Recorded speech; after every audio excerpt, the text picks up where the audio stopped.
Rahmatullahi wabarakatuh. Innal hamdalillah nahmaduhu wa nasta'inuhu wa nastaghfiruh wa na'udzu billahi min shururi anfusina wa min sayyiati a'malina. May yahdihillahu fala mudhillalah wa may yudlil fala hadiyalah. Asyhadu an la ilaha illallah wahdahu la syarikalah wa ashhadu anna Muhammadan abduhu wa rasuluh. Allahumma sholli wa sallim wa barik ala nabiyyina Muhammad wa ala alihi wa ashabihi ajma'in, amma ba'du. Ma'asyiral muslimin rahimakumullah, bapak-bapak, ibu-ibu, saudara-saudara sekalian, jamaah Masjid Al-Istiqomah yang dirahmati Allah. Alhamdulillah, kita bersyukur kepada Allah. Pada malam ini kita semuanya dalam keadaan sehat walafiat, sehingga kita bisa menjalankan ibadah kepada Allah, termasuk pada maghrib ini kita bisa sholat berjamaah. Jamaah sekalian, pada sholat maghrib pada malam ini kita lanjutkan dengan kajian himpunan putusan tarjih. Marilah kajian kita pada malam ini kita buka dengan bacaan basmalah. Bismillahirrahmanirrahim. Jamaah sekalian, kajian kita pada malam ini sama dengan yang saya sampaikan di Masjid GSI pada Rabu yang lalu. Saat itu hujan deras, memang tidak ke masjid nggak apa-apa. Hayya 'alas sholahnya waktu adzan diganti dengan shollu fi rihalikum. Maka Rabu yang lalu itu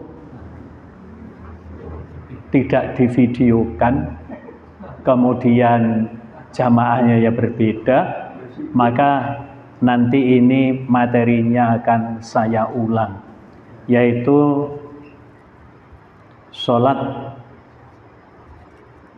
safar dan sholat istikharah. Insya Allah dua sholat ini selesai kita bahas pada pertemuan ini.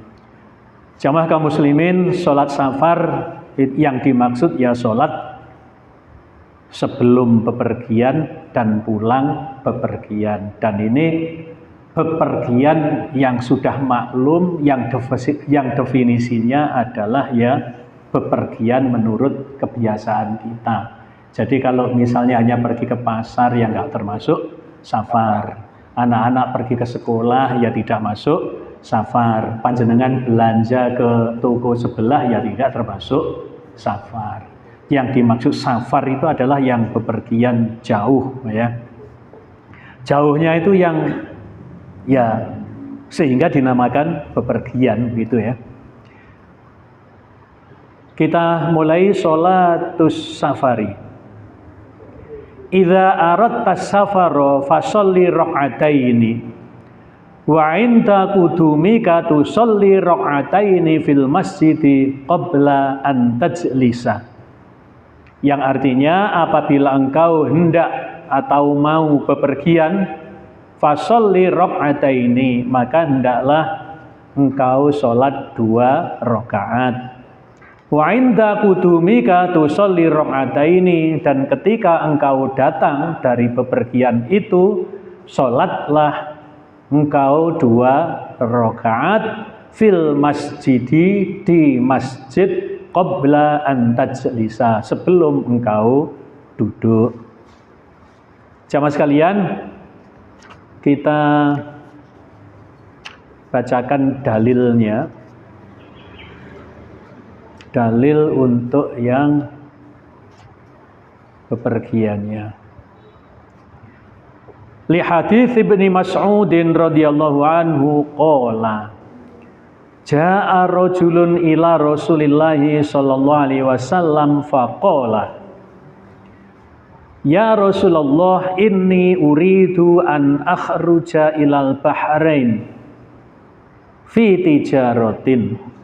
Faqala sallallahu alaihi wasallam kum sholli rak'atain. Rawahu Tabrani fil Kabir wa qala fi Majma'ir Rawaid wa rijaluhu muwaththaqun. Yang artinya ini dalilnya sholat safar ya. Yaitu lantaran hadis Ibnu Mas'ud radhiyallahu anhu qala, dia berkata, ja'a rajulun ila Rasulillahi sallallahu alaihi wasallam, telah datang seorang laki-laki kepada Rasulullah sallallahu alaihi wasallam, faqala, kemudian ia berkata, ya Rasulullah, wahai Rasulullah, inni uridu an akhruja ilal bahrin, saya akan pergi ke Bahrain fi tijarotin, untuk urusan dagang. Faqala sallallahu alaihi wasallam, maka Nabi sallallahu alaihi wasallam bersabda, sholli rak'ataini, kerjakanlah sholat 2 rakaat. Rawahu Tabrani fil Kabir, di dalam kitabnya Al-Kabir. Wa qala fi Majma'iz Zawaidi, dan berkata di dalam Majma' Az-Zawaid, rijaluhu muwaththaqun, para perawinya thiqah, para perawinya kuat. Jamaah kaum muslimin rahimakumullah, mungkin di dalam kehidupan kita sehari-hari sholat safar ini asing ya, atau mungkin punah ya, jarang dilakukan. Seingat saya, waktu saya kecil itu kalau famili saya, keluarga saya itu bepergian jauh, itu sholat 2 rakaat. Itu ketika saya kecil. Termasuk ketika berhaji, keluarga saya, kalau dulu hajinya Masya Allah lama ya, tidak 40 hari. Malah kakek saya itu setahun hajinya itu. Karena memang ingin tinggal di sana dan ngaji. Orang dulu itu kalau ke Mekah yang dipentingkan selain haji adalah ngaji, halakoh-halakoh di Masjidil Haram ataupun di Masjid Nabawi. Maka kemudian ketika pulang dari sana itu banyak orang tambah pinter. Kakek saya itu pulang itu mikul kitab. Pulangnya itu yang dibawa oleh-olehnya paling banyak kitab. Ya. Kemudian yang kita tahu, Kiai Haji Ahmad Dahlan itu haji yang pertama bepergian ke Mekah itu juga lama, setahun. Kemudian pulang nikah, kemudian kembali ke Mekah itu malah 4 tahun atau lebih Kiai Haji Ahmad Dahlan. Maka kemudian pulang membawa pembaharuan karena di Jawa itu telah banyak yang namanya agama itu yang ikuti adat kebiasaan, dan saat itu tentu tantangannya berat karena yang dilakukan itu adalah tajdid. Tajdid itu memperbarui artinya, tapi bukan berarti membuat agamanya baru, tidak.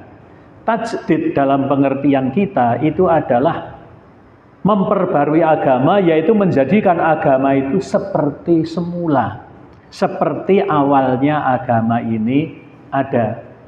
Nah, setelah ratusan tahun kemudian mengalami pergeseran, masuk dalam agama itu adat kebiasaan, tahayul, khurafat, bid'ahnya banyak, maka kemudian gerakannya Kiai Haji Ahmad Dahlan diantaranya adalah tajdid, yaitu pembaharuan. Nah, jamaah kaum muslimin, kembali kepada bab ini bahwa sholat safar itu kayaknya mati ya, atau punah. Tidak banyak orang itu melakukan sholat safar, baik berangkatnya maupun pulangnya. Jamaah sekalian, sebetulnya ini peluang kita ya, peluang kita. Ada hadis rawahu Ibnu Majah, itu bunyinya begini jamaah kaum muslimin, man ahya sunnatan min sunnati, barang siapa yang menghidupkan sunnah, suatu sunnah dari sunnah-sunnahku, fa'amila bihan nas, maka kemudian manusia itu melakukannya karena kita menghidupkan sunnah itu, kana lahu mithlu ajri man amila biha, maka baginya pahala bagi orang-orang yang mengamalkannya, la yanqusu min ujurihim say'a, dengan tidak mengurangi pahalanya mereka yang ikut melakukan itu sedikit pun. Ini hadis rawahu Ibnu Majah. Artinya begini jamaah kaum muslimin, apabila kita ini menghidupkan sunnah yang sudah punah, kemudian orang-orang itu mengikuti, maka pahalanya orang-orang yang mengikuti itu juga menjadi pahala kita tanpa mengurangi pahalanya mereka itu. Mereka yang mengikuti itu tidak dikurangi pahalanya. Contoh misalnya ini ada guru misalnya ya, jamaah ini ada yang guru. Maka kemudian mengajarkan kepada muridnya, besok mau wisata, maka nanti di rumah sholat dulu ya, namanya sholat safar. Nah karena untuk pendidikan, nanti daripada di rumah tidak sholat, ayo nanti sholatnya di sekolahan. Lah sholat safar 2 rakaat. Nanti pulangnya juga demikian. Tapi dalam hadis ini pulangnya sholatnya di masjid, tidak di rumah. Nanti akan kita temukan hadisnya. Ini hadis yang pertama ya, tentang sholat safar. Hadis yang kedua, wa haditsil Mut'aimi ibnil Miqdad anna Nabiyya sallallahu alaihi wasallam qala ma khalafa ahadun 'inda ahlihi afdala min rak'ataini yarka'uhuma 'indahum hina yuridu safaron. Rawahu Tabrani wa qad dzakara an-Nawawi fil Adhkari sifat hadhihi sholati ba'da dzikri li hadzal hadis. Yang artinya begini, dari hadis Mut'aim bin Miqdad bahwa sesungguhnya Nabi sallallahu alaihi wasallam bersabda, tidak ada yang lebih utama yang ditinggalkan seseorang kepada keluarganya ketika mau bepergian daripada sholat 2 rakaat indahum, di tengah-tengah mereka. Jadi yang ditinggalkan orang yang hina yuridu safaron, ketika mau bepergian, itu tidak ada yang lebih utama ditinggalkan untuk keluarganya itu melainkan sholat 2 rakaat. Rawahu Tabrani wa qad dzakara Nawawi, dan telah disebutkan oleh Imam An-Nawawi fil Adhkar, di dalam kitab Al-Adhkar sifat hadhihi sholah, tentang sifat sholat ini. Ba'da dzikrihi li hadzal hadis, sesudah menyebutkan hadis ini. Maka jamaah kaum muslimin, hadis ini juga disebutkan di dalam kitab Al-Adhkar, yaitu karangan Syekh Imam An-Nawawi. Cuma jamaah kaum muslimin tentang kitab Al-Adhkar, panjenengan hati-hati kalau belajar sendiri ya. Misalnya panjenengan punya kitab Al-Adhkar terjemah ya. Kemudian panjenengan ngaji sendiri. Maka saya sarankan lebih baik panjenengan beli kitab syarahnya kitab Al-Adhkar. Kenapa? Kitab Al-Adhkar itu yang dhaifnya banyak banget. Hampir separuh dari kitab Al-Adhkar itu hadisnya dhaif. Maka kalau ngaji kitab Al-Adhkar itu langsung, kalau ngaji sendiri terjemahannya hati-hati, karena banyak zikir-zikir, doa-doa di dalam kitab Al-Adhkar itu yang dhaif. Coba yang sudah memasyarakat ke tempat kita itu dari kitab Al-Adhkar, diajarkan mulai dari TK, anak-anak tuh hafal ya, doa sebelum makan itu ada dalam Al-Adhkar. Gitu. Pripun doanya? Doa sebelum makan, Allahumma barik lana, dan seterusnya ya. Itu dhaif. Hadisnya lemah. Yang kuat doa sebelum makan adalah Bismillahirrahmanirrahim. Ini yang kuat. Sesudah makan doanya adalah Alhamdulillahi Rabbil Alamin. Ini yang kuat. Sedangkan doa-doa yang sudah diajarkan kepada anak-anak kita mulai TK itu dhaif. Demikian juga zikir-zikir. doa-doa dalam seluruh gerakan wudhu itu juga dhaif. Saya dulu saking semangatnya menghafalkan, sampai sebagian dari gerakan wudhu itu saya hafal doanya. Contohnya kalau membasuh muka itu doanya begini. Allahumma gfirli dzambi wa wasi'li fi dari wa wasi'li fi dari, apalagi yang satunya lupa saya. Allahumma gfirli fi dzambi wa wasi'li fi dari wa barik li fi rizqi. Itu doanya waktu membasuh muka. Jadi doanya ada 3. Allahumma gfirli fi dzambi wa wasi'li fi dari wa barik li fi rizqi. Waktu membasuh muka. Dulu saya hafalkan itu saking semangatnya. Tapi begitu saya ngaji kitab Al-Adhkar yang syarahnya kitab Al-Adhkar, judulnya adalah Shahihu Kitabul Adhkar wa Dha'ifuhu. Jadi artinya kitab Al-Adhkar sahih dan dhaifnya. Itu dijelaskan di dalam syarah itu. Maka termasuk zikir-zikir dalam gerakan wudhu itu juga dhaif. Yang kuat adalah doa sesudah wudhu dengan menyebut apa? Syahadatain. Jadi cukup setelah wudhu itu begini, asyhadu alla ilaha illallah wahdahu la syarikalah wa asyhadu anna Muhammadan abduhu wa rasuluh. Ada yang menguatkan, itu ditambahi, ada yang menguatkan tapi ada yang mendhaifkan. Allahumma ja'alni minat tawwabina wa ja'alni minal mutatahhirin. Tapi lek panjenengan ngambil yang kuat saja tanpa ada yang menilai lemah, ya syahadatain tok. Cukup asyhadu alla ilaha illallah wahdahu la syarikalah wa asyhadu anna Muhammadan abduhu wa rasuluh. Lek pengen panjenengan tambahi karena sudah hafal, tidak apa-apa, ada yang menguatkan, ditambahi Allahumma ja'alni minat tawwabina wa ja'alni minal mutatahhirin. Jadi jamaah kaum muslimin, hadis tentang sholat safar 2 rakaat itu yang lebih utama ditinggalkan untuk keluarga kita sebelum bepergian. Ini hadis di dalam kitab Al-Adhkar yang sahih. Jadi ini yang sahih. Kemudian untuk pulangnya coba diperhatikan. Li hadisi Jabir bin Abdullah radhiyallahu anhu qala kuntu ma'a Rasulillah sallallahu alaihi wasallam fi safarin falamma qaddimnal madinata qala li udkhulil masjida fasalli rak'ataini muttafaqun alaih. Yang artinya beralasan dengan hadis Jabir bin Abdullah radhiyallahu anhu, dia berkata, kuntu ma'a Rasulillah sallallahu alaihi wasallam fi safarin. Dulu aku pernah bersama Rasulullah sallallahu alaihi wasallam dalam safar, di dalam bepergian.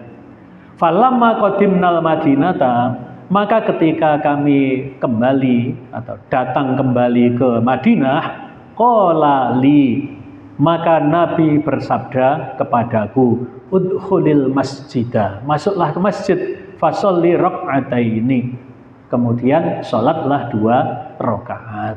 Jadi jamaah kaum muslimin, prakteknya sebelum bepergian itu sholat 2 rakaat itu di rumah. Maka kemudian ketika pulang itu mampir masjid di kampung itu, kemudian sholat 2 rakaat di masjid itu. Jadi misalnya panjenengan kalau misalnya pergi ke Madiun itu sudah safar, panjenengan ke Madiun, maka sebelum berangkat ke Madiun di rumah sholatnya 2 rakaat. Maka kemudian pulang, maka sampai kampung sini tidak langsung ke rumah dulu, wudu, masuk masjid ini, kemudian sholat 2 rakaat. Waktu kecil saya dulu juga saya melihat ketika misanan saya itu pergi haji, waktu berangkat itu di rumah sholat 2 rakaat, maka kemudian ketika pulang itu menuju masjid. Jadi rombongan penjemput itu ikut pergi ke masjid, karena waktu itu saya ikut rombongan yang menjemput. Maka kemudian saya tidak ikut sholat, saya kan tidak bepergian ya. Saya hanya menjemput di asrama, kan tiap kabupaten ada asramanya, setelah dari embarkasi Surabaya. Maka saya lihat misanan saya itu kemudian masuk masjid, kemudian sholat. Ya, ini artinya apa? Zaman dulu kita masih melihat orang-orang itu mempraktekkan sunnah seperti ini. Lah sekarang kayaknya punahan gitu ya. Maka nanti kalau kita menghidupkan sunnah ini, kemudian ada orang-orang yang ikuti, kita dapat pahala. Kita dapat pahala. Ya. Jadi misalnya panjenengan ajak-ajak, yang mudah ajak-ajak itu guru. Ya, muridnya diajak sholat safar. Yang paling mudah itu guru. Nanti pulangnya juga diajak sholat 2 rakaat sholat safar di masjid sekolah misalnya. Lo itu nanti muridnya, saya ingat dulu bapak guru ngajari saya kalau sebelum bepergian saya sholat 2 rakaat, pulang juga sholat 2 rakaat. Diamalkan oleh murid kita, diamalkan oleh orang lain. Kita yang mengajarkan sudah wafat, kita dapat pahalanya. Nah, enak kan ya, menghidupkan sunnah. Man ahya sunnatan min sunnati, barang siapa yang menghidupkan suatu sunnah dari sunnahku. Kemudian orang itu mengamalkan, maka dia mendapatkan ganjaran seperti ganjarannya orang yang melakukannya itu tanpa mengurangi ganjarannya orang yang melakukan itu. Jadi kalau ini dihidupkan kembali, Masya Allah ya. Saya ingat dulu syariat kurban itu tidak banyak yang melakukan ya. Ketika saya masih diniyah itu sedikit yang kurban itu, di depan masjid itu ada 5 kambing ya. Maka kemudian takmir masjid itu kemudian terus, karena kecil saya itu sekolah di diniyah jamaah muslimin ya.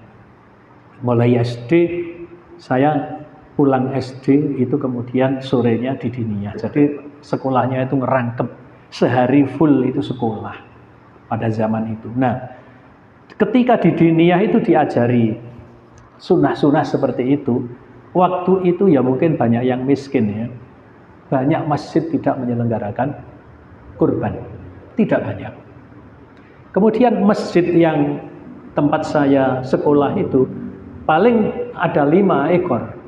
Maka kemudian perjalanan berikutnya sampai saya hampir tamat itu ada 25 ekor kambing. Kemudian masjid-masjid kampung lain juga kemudian ada yang mengikuti. Kurban kemudian terus semakin banyak, bahkan sekarang dagingnya turah-turah. Jadi masjid yang saya tempati itu sekarang kalau kambingnya 25, sapinya 7 begitu ya. Sapi 7 itu Masya Allah ya. Lah, nanti tidak jauh lagi ada masjid lagi nyembelih 7 kan gitu ya. Masya Allah, satu rumah itu ada yang 10 kilo satu rumah itu dapatnya itu. Kenapa? Ya karena setiap masjid nyembelih. Bahkan ada yang 20 ekor. Iya, yang saya ceritakan 7 itu hanya 2 RT. Masjid untuk 2 RT. Nyembelih 7 coba dibagi 2 RT lah. RT di desa itu loh ya, kakaknya itu dikit ya. Kalau di kota itu kan rumah itu rapat ya. Kalau di desa kan rumah itu jarang-jarang. Jadi jamaah kaum muslimin, ini sunnah yang perlu dihidupkan, yaitu sholat safar. Ketika berangkat sholatnya di rumah, ketika pulang sholatnya di masjid.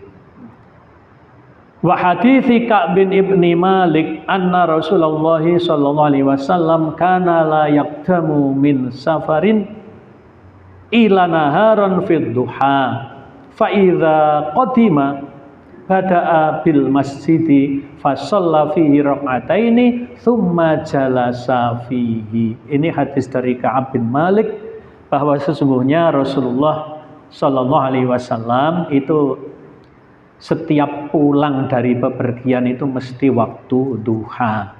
Lalu bepergiannya Nabi itu kan jauh-jauh ya. Coba kalau dari Madinah ke Taif, dari Madinah ke Mekah, dari Madinah ke Syam, Masya Allah. Ke Syam itu 1 bulan kalau zaman dulu. Karena Madinah ke Syam itu sekitar 1.300 kilometer. Apalagi kalau Mekah ke Syam, Mekah ke Madinah itu sekitar 480 km dari Mekah ke Madinah. Berapa? 480 km. Madinahnya ke Syam itu masih 1.300-an kilometer. Maka kalau dari Mekah ke Syam ya 1.800-an kilometer. Naiknya naik unta, ya mesti bulan kan. Maka kalau Nabi bepergian jauh seperti itu, misalnya bepergian untuk berperang dan sebagainya, maka Nabi biasanya sampai Madinah itu waktu duha. Jadi malam masih dalam perjalanan, nanti sampai Masjid Nabawi sekitar waktu duha. Kemudian yang dilakukan pertama kali adalah sholat 2 rakaat. Fasholla fihi rakaataini. Kemudian beliau sholat 2 rakaat, tsumma jalasa fihi, kemudian beliau duduk di dalamnya. Ini tentang sholat safar. Satu lagi, sholat istikharah. Idza hamamta bi amrin farka' ra'ataini min ghairil faridati tsumma qul Allahumma inni astakhiruka bi ilmika wa astaqdiruka bi qudratika wa as'aluka min fadlikal azim fa innaka taqdiru wa la aqdiru wa ta'lamu wa la a'lamu wa anta 'allamul ghuyub.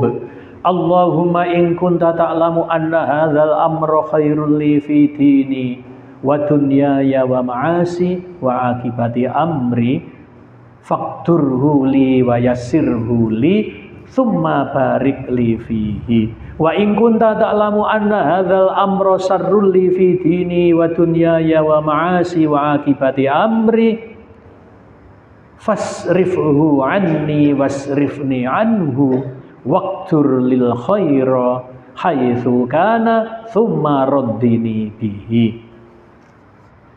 Apabila engkau akan mengambil suatu keputusan gitu ya yang penting, maka farka rakaataini, rukuklah 2 rakaat. Artinya farka itu ya fasolli, artinya salatlah 2 rakaat min ghairil faridoti, selain salat fardu. Artinya salat istikharah apabila kita mau menetapkan suatu perkara yang penting, begitu ya.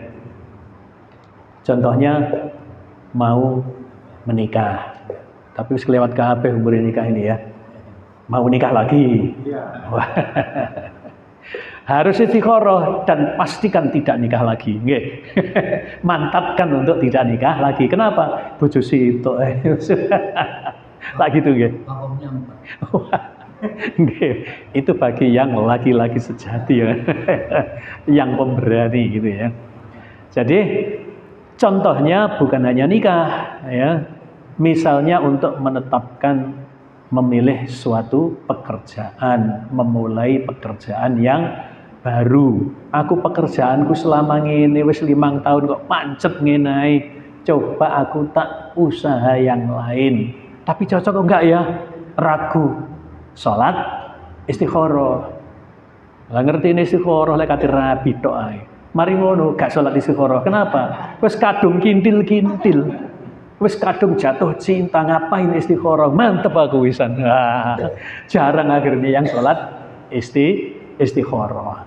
Jadi istikharah itu bukan hanya untuk menikah, bahkan mau menyekolahkan anaknya di mana, kan anak itu kadang-kadang masih menggantungkan keputusan kepada orang tua. Bu, Pak, aku kate sekolah ning luar negeri ae. Bapaknya istikharah, cocok ndak? Salat di luar negeri le kok apik ning dalam negeri ae lah. Siji luar negeri ku ya biayane ya akeh. Biaya hidup, biaya tempat tinggal. Bapak ngirimi piro? Kau wis mantep gak? Gak usah yang biayanya akeh.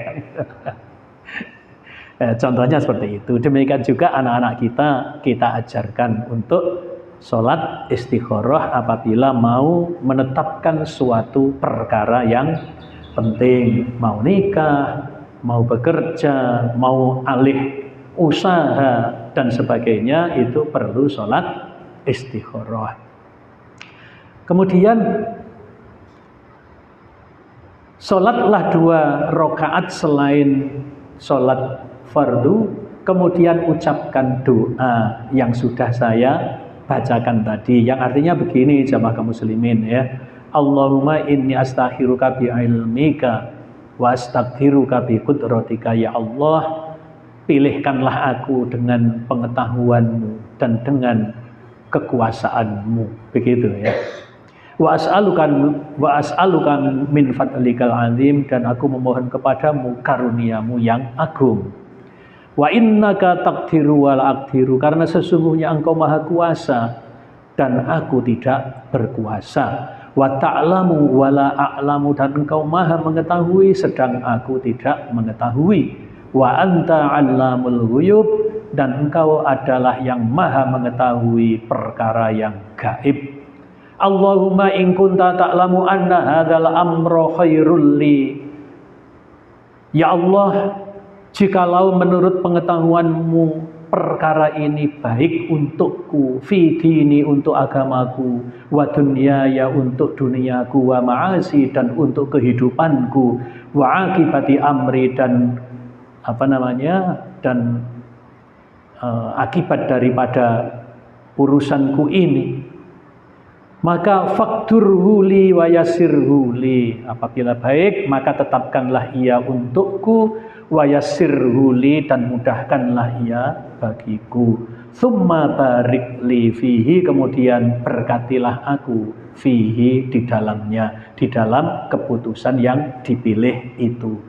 Wa in kunta ta'lamu anna hadzal amra syarrun li, dan seterusnya. Dan jikalau menurut pengetahuanmu bahwa perkara ini jelek untukku, tidak baik untukku dalam agamaku, dalam duniaku, wa ma'asi untuk kehidupanku, dan kesudahan daripada urusanku ini, fasrifhu anni, maka jauhkanlah ia dariku, wasrifni anhu, dan jauhkanlah aku darinya.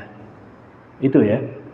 Waqtur lil khaira haitsu kana, kemudian tetapkanlah untukku yang baik bagaimanapun adanya, tsumma raddini bihi, kemudian jadikanlah aku orang yang ridho dengan keputusan itu. Ini adalah rawahul Bukhari.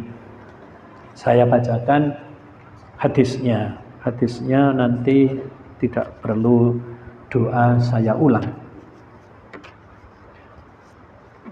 Hadisnya begini.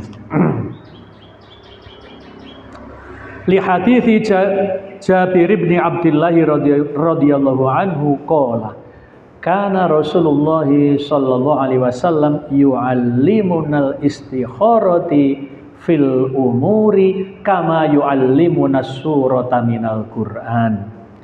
Yaqulu idza hamma ahadukum bi amrin falyarka raq'ataini min ghairil faridati tsummal yaqul, seperti di dalam hadis tadi. Artinya begini, hadis dari Jabir bin Abdullah radhiyallahu anhu, dia berkata bahwasanya Rasulullah sallallahu alaihi wasallam dulu pernah yu'allimunal istikharati, mengajari aku salat istikharah, mengajari kami salat istikharah fil umuri, di dalam suatu perkara yang penting, maksudnya begitu ya.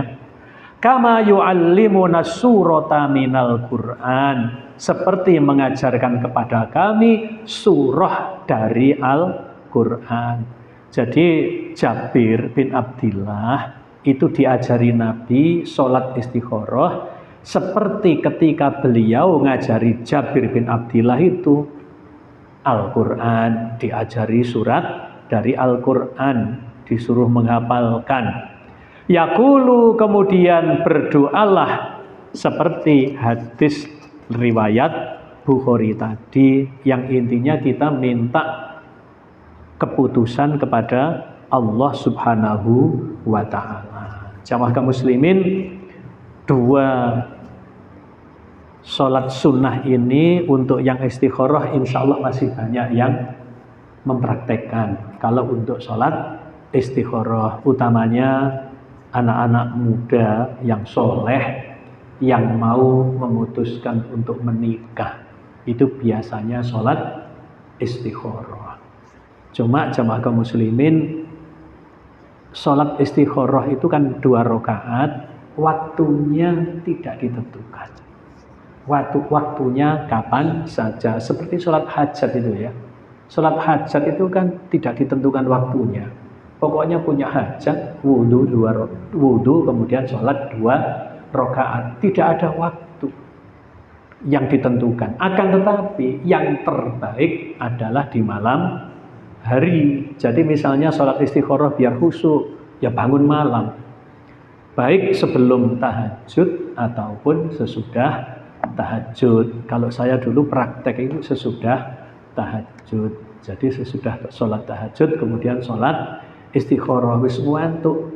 Nah, ini termasuk ya kualitasnya kekhusyuan daripada orang yang sholat itu. Maka selesai sholat istikharah itu kalau khusyuk betul, maka kemudian ngantuk, kemudian tidur sebentar, nanti akan ada isyarat bahwa urusan yang sedang dihadapinya itu baik, maka setelah itu mendapatkan kemantapan. Tapi kalau setelah istikharah itu semakin ragu, maka tinggalkan. Artinya kemantapannya hilang. Sebelumnya itu mantap, tapi setelah istikharah kok kemantapannya malah hilang. Contoh, ada seseorang yang mau menikahi wanita yang mu'alaf. Dia sudah ragu, dia mu'alaf, aku nanti kuat apa tidak membimbingnya. Maka kemudian si laki-laki yang mau menikahi mu'alaf itu sholat istikharah. Padahal hatinya ada kecenderungan suka, kan gitu ya. Karena mu'alafnya cantik, Bapak Ibu ya. Maka dalam hatinya itu sudah ada kecenderungan, ya, Mas ya mu'alaf, saya suka. Tapi begitu ngomong kepada orang tuanya, apa kata orang tuanya? Kan sebelumnya belum mu'alaf ya. Kata orang tuanya, pokoknya lah agama harga mati. Orang tuanya sudah ngomong gitu. Pokoknya lah agama harga mati. Si ngomong ibu bisa. Waduh ya, aku kuat. Masa iki wis mu'alaf mah. Iya, tapi kuat tak bimbing. Maka kemudian sholat. Kamu sholat istikharah, ibunya begitu. Maka kemudian si anak muda itu kemudian sholat istikharah. Maka betul dia beberapa kali sholatnya istikharah tidak ada apa-apa. Tidak ada isyarat, tidak tambah mantep, tidak juga tambah ragu. Pokoknya jatuh cintanya masih, kan gitu ya. Jatuh cintanya masih. Maka kemudian dia terus diulang. Maka suatu saat malam yang sunyi, dia itu nangis kepada Allah, kemudian sholat istikharah, berdoa dengan doa tadi itu dihayati betul. Kemudian selesai sholat itu dia ngantuk, kemudian tidur, kemudian mimpi jamaah kaum muslimin. Tapi mimpinya sak kelibatan ya. Dia itu melihat wanita yang mau dinikahinya itu naik bis. Dia ingin menjumpai wanita yang dia ingin nikahi itu. Maka dia menggunakan bis yang belakangnya. Mau mengejar pakai bis yang belakangnya. Ya, tapi cepat ya mimpinya itu. Maka kemudian setelah berjalan bisnya itu, maka bis yang ditumpangi wanita itu dalam mimpi ya, itu langsung belok ke kiri, langsung lurus lah. Bis dia lurus, lurus terus. Begitu bangun, ada isyarat ini ya. Bisnya ke kiri, banter, saya lurus, banter, gak ketemu ini ya. Akhirnya apa? Betul, dia mantap tidak jadi menikahi yang mu'alaf itu. Ternyata betul, mu'alafnya memang harus apa? Dia harus berada di pondok pesantren dulu setelah mu'alaf. Tidak diizinkan untuk nikah. Betul. Makanya sholat istikharah, maka pemuda tadi kemudian tidak jadi menikahi wanita. Bisa dibikin cerpen ini ya. Demikian jamaah kaum muslimin, sekali lagi bahwa apabila kita menghidupkan sunnah, ya, kemudian orang-orang itu mengikuti kita, maka kita mendapatkan pahala. Bukan hanya pahala yang kita lakukan, tapi pahalanya orang-orang yang mengikuti kita itu juga menjadi pahala kita. Mudah-mudahan sunnah-sunnah yang sudah punah, seperti sholat safar, itu kemudian kita bisa menjalankan, kemudian mudah-mudahan ada yang mengikuti, maka termasuk kita digolongkan orang yang menghidupkan sunnah, pahalanya Masya Allah. Ada yang, tapi ini ada hadis yang masih kontroversial ya. Ada yang mengatakan pahalanya sama dengan pahala hijrah bersama Nabi Shallallahu Alaihi Wasallam. Ada yang menyebutkan, kalau ini dhaif ya, pahalanya sama dengan 100 orang yang syahid. Masya Allah. Demikian, mungkin ada tanya jawab, monggo dipersilahkan. Kalau ada. Oke, monggo. Kalau saya jawab pertanyaan